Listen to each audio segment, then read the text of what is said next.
পনির নিয়ে নিয়েছি, পনিরের ভাপে করব। আজকে শনিবার তো কি রান্না করব ভেবে পাই না, ভাবলাম পনির ভাপে করি। একদিকে জল বসিয়ে দিয়েছি, জলে নুন দিয়েছি, জল গরম হতে দিয়েছি, কড়াই গরম হয়ে গেছে, সর্ষের তেল দিয়ে পনিরগুলো দিয়ে দিয়েছি। পনিরগুলো হালকা ভেজে তুলে নিলাম, ভেজে তুলে নুন জলের মধ্যে পনিরটাকে চুবিয়ে রাখলাম। এদিকে আমি মিক্সি জারেতে দিয়ে দিলাম সাদা সর্ষে, কাজু, আর দিলাম পোস্ত, আর দিলাম 3টে কাঁচা লঙ্কা। এখন জল দিয়ে আমি একটা স্মুথ পেস্ট তৈরি করে নিলাম। এদিকে পনিরগুলো জল থেকে তুলে জল ঝরিয়ে নিলাম। এখন ভাজা পনিরের মধ্যে দিয়ে দিলাম গ্রেট করে রাখা আদা, তারপরে দিলাম নুন, তারপরে দিলাম পরিমাণ মতো চিনি, তারপরে দিলাম সর্ষের তেল।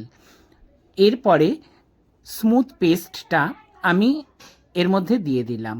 দিয়ে আমি চামচ দিয়ে মাখছিলাম, অতটা ভালো মাখা হয়নি, তারপরে হাত দিয়ে মাখলাম, হাত দিয়ে খুব সুন্দরভাবে মেখে নিলাম। এখন এটাকে আমি একটা টিফিন বক্সের মধ্যে ঢেলে দিলাম। দিয়ে দিলাম একটা চেরা কাঁচা লঙ্কা, আর দিয়ে দিলাম খুব অল্প পরিমাণ সর্ষের তেল।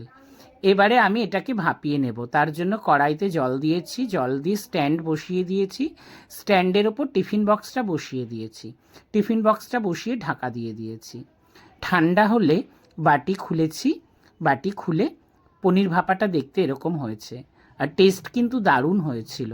তোমরাও নিরামিষের দিন এরকম ট্রাই করে দেখতে পারো। কেমন লাগলো রেসিপিটা জানাতে ভুলো না।